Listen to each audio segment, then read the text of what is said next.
this video is going to be about connecting with your ancestors, and it's going to include, making offerings to your ancestors, and it's also going to tell you how to, connect energetically and communicate with your ancestors during the meditation or, in general.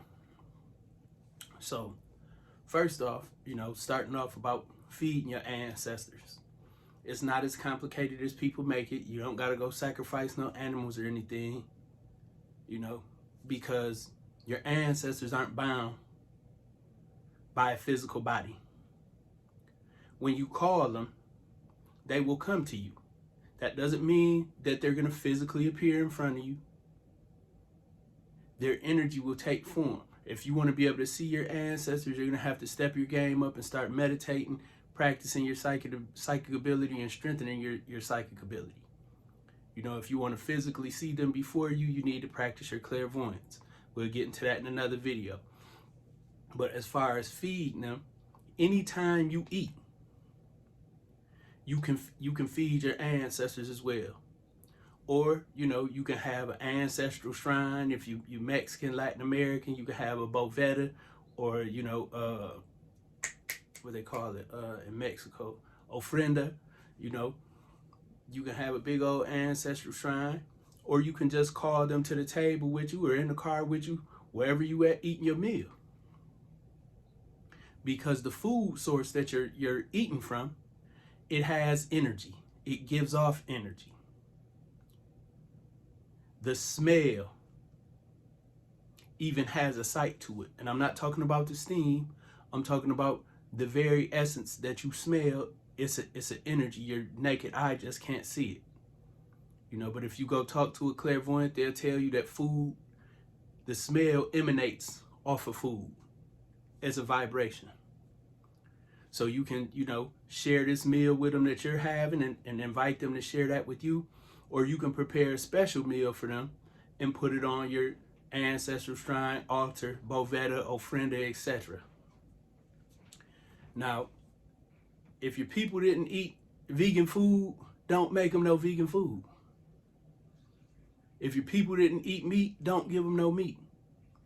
If you from Haitian, you Haitian, make them a traditional Haitian food. Make them traditional Mexican food,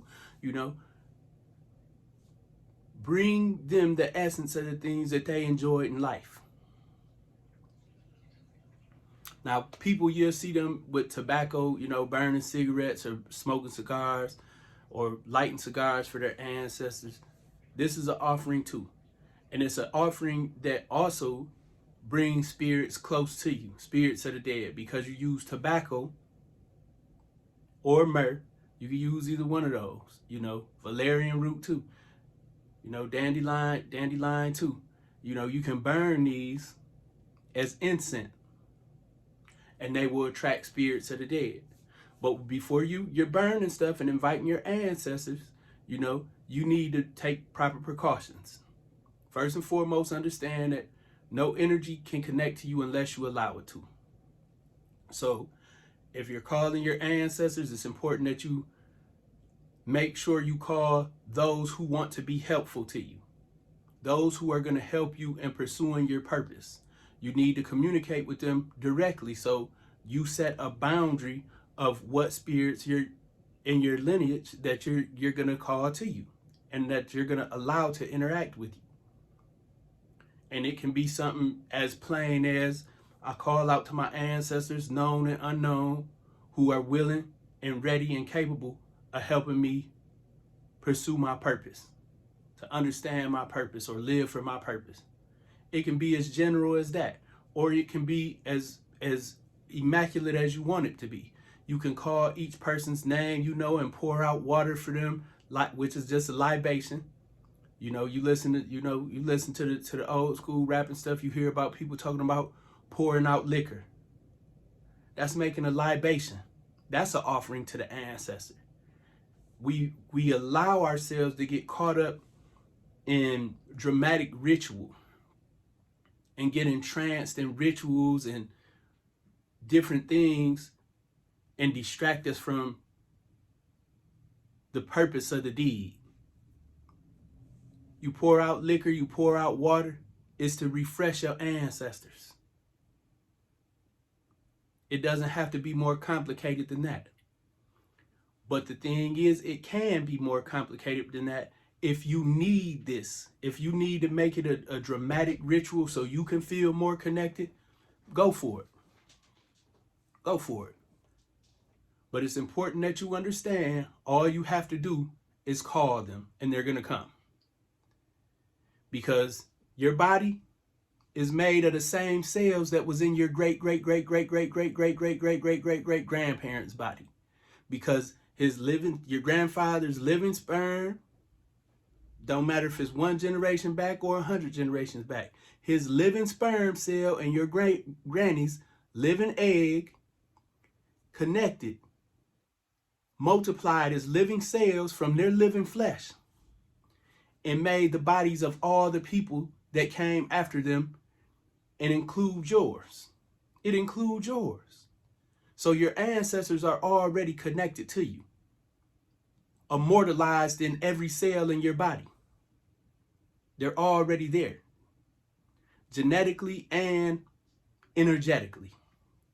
They're already there. So you don't need to go nobody get your ancestors or have nobody do no connection ritual for you. Put in the work.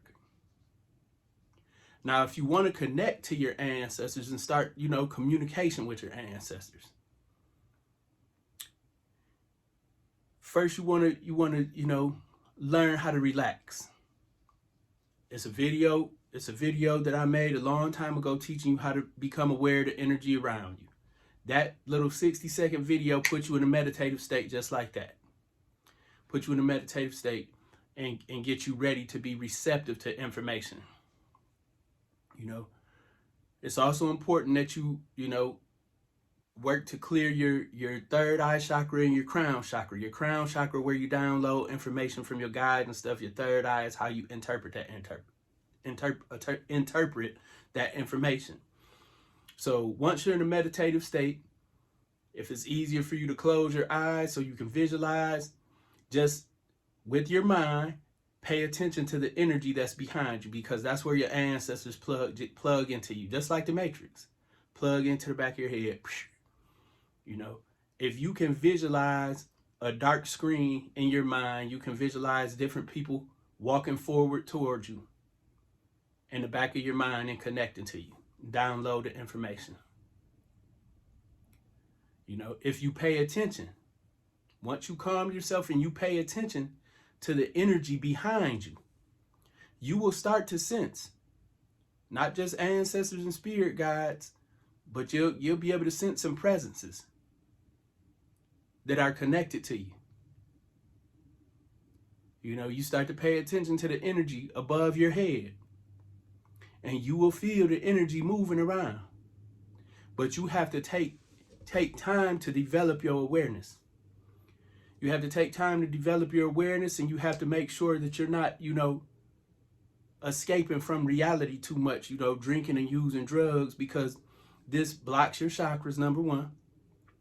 And number two, it interferes with your dream cycle. So if you're a natural medium and you have, the moon or the sun or Mercury or Neptune in your 8th house or 12th house, 6th house, and you're always, so drunk you can't remember your dreams, or so peeled out you can't remember your dreams, or so blowed that you feel like you're not dreaming, you're blocking yourself from receiving information from your ancestors. So it's important that you, take care of your vessel, because your vessel holds energy. So your energy channels need to be open so you can be receptive. And like I showed you guys in another video, there's, a psychic self-defense video. This will help you, clean your aura and things like that of adverse energy, and only allow, your ancestors or guides to connect to you. Excuse me. And like I said, if you want to get fancy, make them a shrine or an altar or a boveda or a friend or whatever you want to call it in your language or your culture. Make something and go meditate in front of that every day. You know, light them incense, light them a candle. A candle on your altar is just like a bat signal to your spirits. I explained this to you in the, you know, Planetary Magic series, and when I was talking about candle magic and fire magic. These are energy sources. Just like the food, it's an energy source.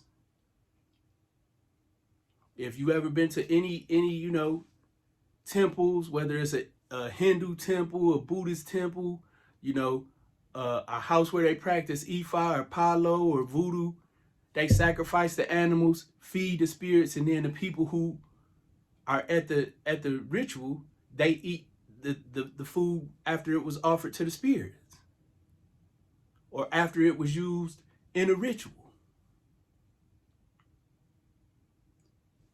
So you want to make your altar, or just, you know, call them when you eating. Make it a regular habit. Pay attention to the energy behind yourself.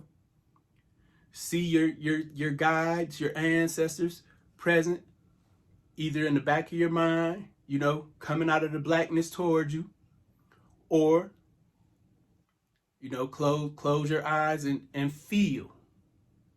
Because not everybody is great at being a clairvoyant.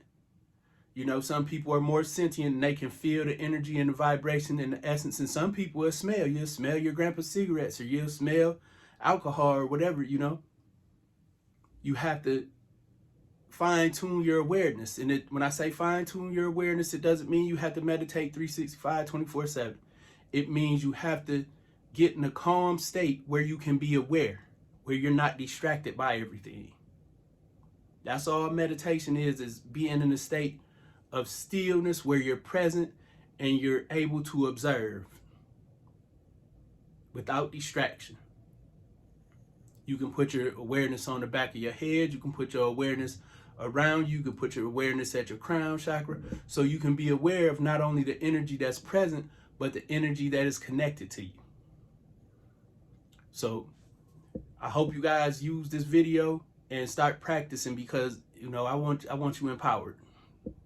I want you empowered. I want you taking steps that allow you to take action for the benefit of yourself and those who you love.